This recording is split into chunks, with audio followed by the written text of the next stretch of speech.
Hi there, thrill seekers. A couple of days ago, Thich Nhat Hanh passed away, and people started asking me to say something about Thich Nhat Hanh. And I don't really have much to say about Thich Nhat Hanh, so let's start off with that. So I want to make sure everybody understands that I don't have much to say about Thich Nhat Hanh, and really, this is not a eulogy or obituary or anything like that. This is just some random thoughts about Thich Nhat Hanh. So, Thich Nhat Hanh was not somebody I ever paid a whole lot of attention to. And maybe that's where my angle for explaining what I have to say about Thich Nhat Hanh.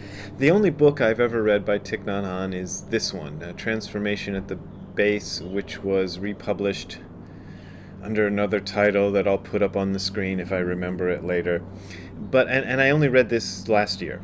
So that was the first time I'd ever read a book by Thich Nhat Hanh, and it was because I was interested in this 50 verses on the nature of consciousness, which is a Yogacara text. So I was interested in this 50 verses on the nature of consciousness, this Yogacara text, and I heard he'd written a good book about it, and I read it and I liked it. The only thing that sort of nothing really bugged me about the book, but the only thing that sort of made me go, okay, was whenever he would come up with sort of an example of, for example, he'd mention something that was in the text, and then, for example, the four examples were often drawn from the idea of engaged Buddhism. So it was always some engaged Buddhism thing.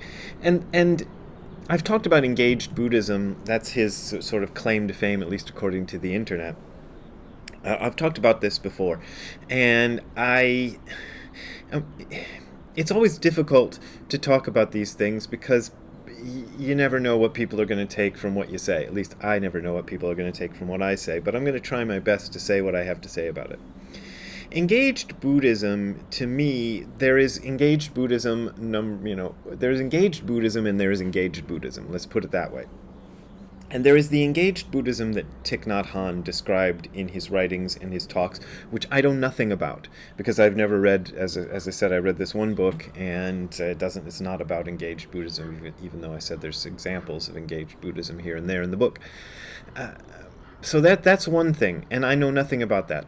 What I do know a bit about, and not very much really, is the engaged Buddhism as it's translated into things I see and hear in the actions and words of Buddhist teachers and others, mostly others, in America. And what it seems to be is when you say engaged Buddhism, these people, most folks aren't reading the Thich Nhat Hanh books either. They don't know any more about what Thich Nhat Hanh said about engaged Buddhism than I do. But they just take that and it becomes, it's a substitute for Christian charity. So engaged Buddhism equals Christian charity. And often that involves finding important causes and trying to support them. And I'm always a little bit dubious, in fact, a lot dubious, about important causes. Because important causes... Well, see, there's this whole thing that I could talk about which relates to Thich Nhat Hanh and celebrity and everything. It's like celebrity causes. The causes themselves become celebrities. And what that means, what I'm trying to say, is that the cause... Well, that's French, right? Cause célèbre, right?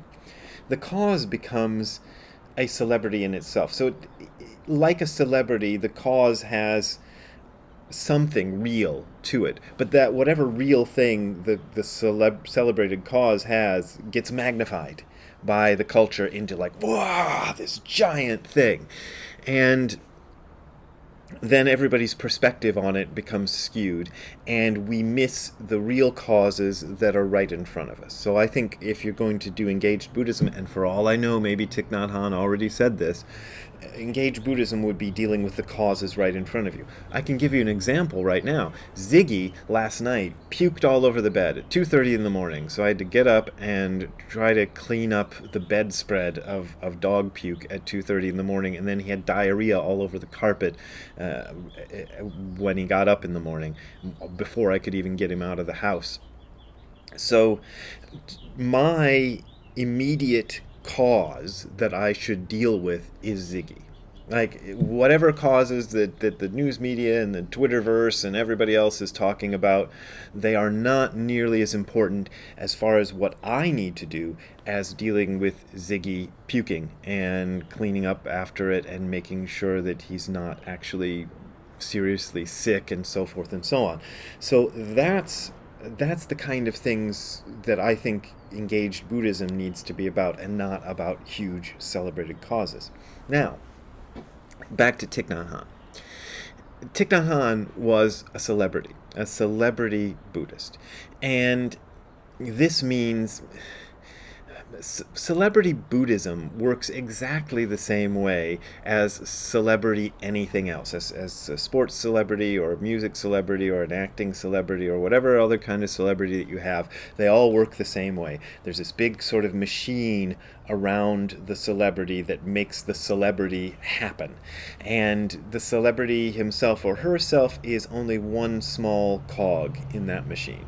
And it's good if the celebrity is actually good at what they do, but it's not actually necessary that they be the best. They just have to be, work out as a celebrity. And Thich Nhat Hanh, I mean, my gosh, he's tailor-made to be a spiritual celebrity. This is not trying to say there's anything wrong with that, but he's tailor-made. He's exactly what, that sort of baby boomer generation envisioned as a holy man. And he fit the bill exactly, and there was his involvement with the Vietnam War and his friendship with Martin Luther King. It just made him, perfect. And as I was trying to research this piece before I went on here, I watched a couple of videos. And what was funny is one of them it automatically played into the next one without me selecting it. So the first one was a little 3-minute bio of Thich Nhat Hanh, and then the next thing it plays automatically is Oprah Winfrey's thing about Thich Nhat Hanh. She mentions that he's 85 years old, so I guess that would be about 12 years ago, I suppose, because I think he was 97 when he passed away. Is my math wrong? Anyway, it was a few years ago, but there's Oprah Winfrey fawning over him, and she's perfect for the Oprah Winfrey, or he's perfect. Thich Nhat Hanh is perfect for the Oprah Winfrey set, and they mentioned that he wrote 100 books, and I write books for a living. Nobody writes 100 books. Nobody. Okay, so just put that out of your mind. Thich Nhat Hanh did not write 100 books. I don't know how many books he actually wrote, but in order to have a pantheon, in order to have 100 books published by you, it means other people are writing books for you. Maybe they're taking lectures that he did and transcribing them. Maybe they're just writing them wholesale on their own. I'm not saying that happened with Thich Nhat Hanh, but that does happen with certain authors who want to appear very prolific. They just have other people write their books.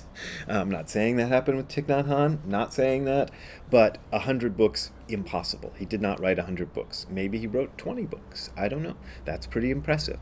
But so everything becomes magnified, is what I'm saying. And when I saw the clips that Oprah chose to show of Thich Nhat Hanh, he's just surrounded by hundreds of people, and it's a celebrity scene. It's like one of the Beatles walking through, I don't know where the Beatles, and I have about as much interest in Thich Nhat Hanh as I have in other celebrities. The example that comes to mind is I just saw somewhere that Smashing Pumpkins is playing somewhere around here soon, and I'm looking at this going, I kind of like Smashing Pumpkins, but thinking about it for 5 minutes, I thought, I don't want to go see Smashing Pumpkins.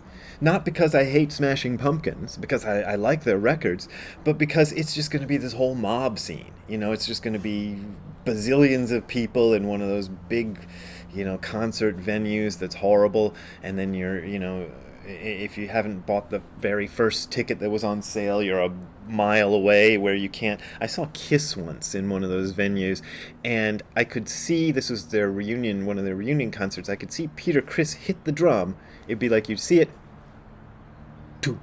like there was a delay. That was how far away my seats were. But I don't have any interest in seeing that, nor would I have any interest in going to a Thich Nhat Hanh retreat, because you're just going to be nobody who goes. Well, I won't say nobody, The only people who go to that retreat who actually get a retreat with Thich Nhat Hanh are the inner circle, who are, I don't know, 20 people or whatever that he allows into his inner circle. Maybe they get a retreat with Thich Nhat Hanh. The rest of the people are just, in this big mob, Woodstock thing, and there's Thich Nhat Hanh away on the stage somewhere, talking, and you probably see Thich Nhat Hanh's lips move, and then, half a second later you hear the actual words because you're so far away.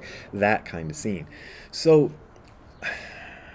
so when it becomes like that, it's something very different from, for example, what I had with my first teacher Tim, and with what I had with Nishijima Roshi. I knew them. I went over to their houses. I was, you know, I had a real connection with them. With somebody like Thich Nhat Hanh, you were never going to have a real connection unless you were part of that inner circle.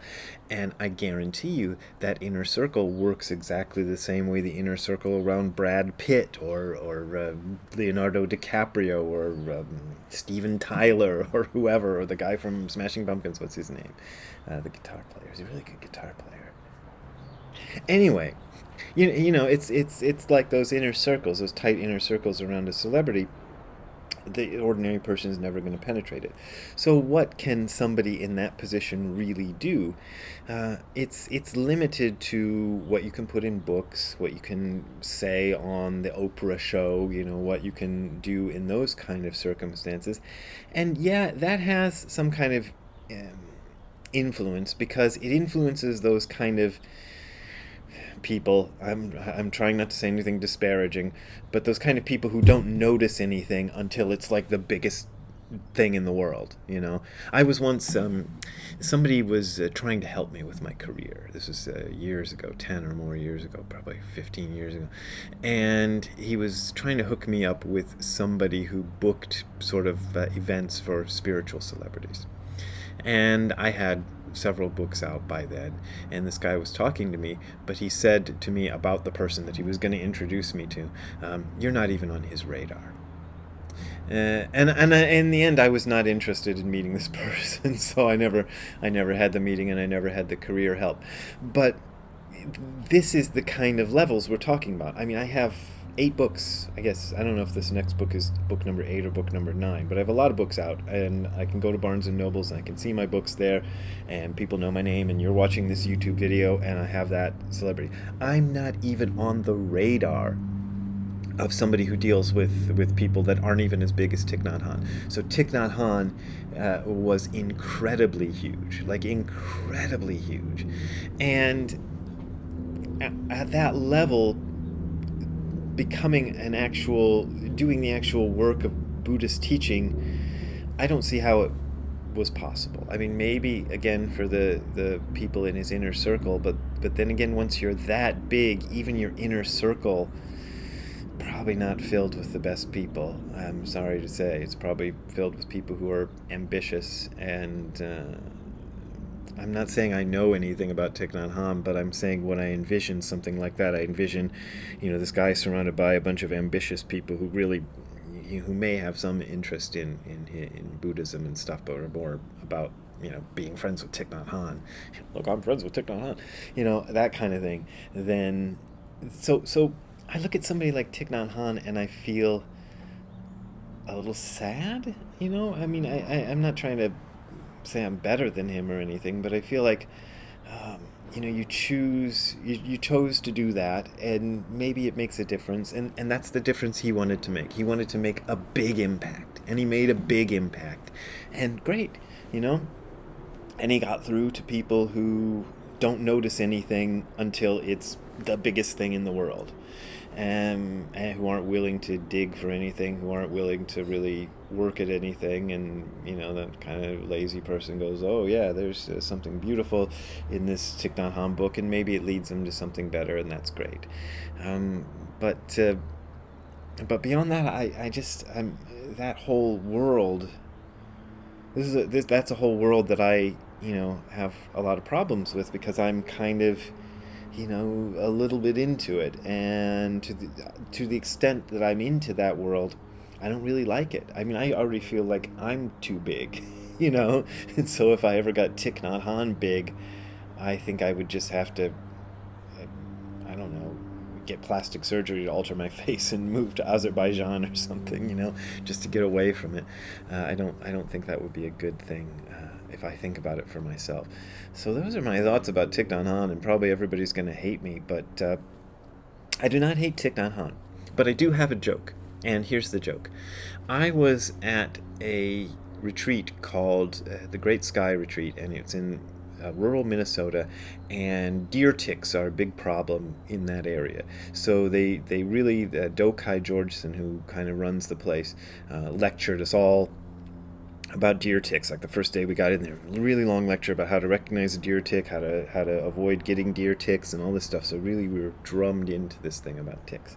So during the retreat, there was a point where I was sitting at a table facing the Zendo, and there was another guy sitting across from me, looking at me, and we were talking. And there's a thing called a Han, which is a wooden sort of clapper that's hit with a hammer, and it tells you when it's time to go to Zazen and other things. But that's one of the things.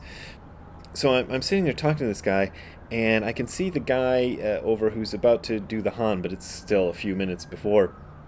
And he must have seen a tick. He must have seen one of those deer ticks crawling down the one of the wooden slats there, holding up the Zendo, and he smashed it with a hammer. And the guy who was across from me was like, "Oh, I better go do Zazen." And I said, "No, don't worry. That was Tick, not Han." So, there you go. If you want to be able to support me making up more jokes, I made that joke up myself.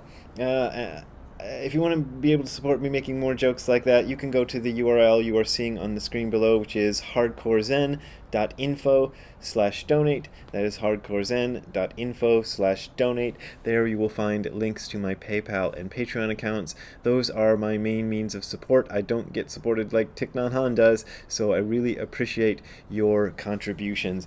And as always, this is offered for free, so you don't gotta pay if you don't want to pay. We will see you next time. Have a good time all the time. Bye. How you doing, Zig? You feeling a little better? You gonna barf up again? It worries me when you barf like that. You look like you're feeling better now, though. Alright, maybe we'll feed you some sweet potatoes. Yeah, that's the garbage truck. It's okay.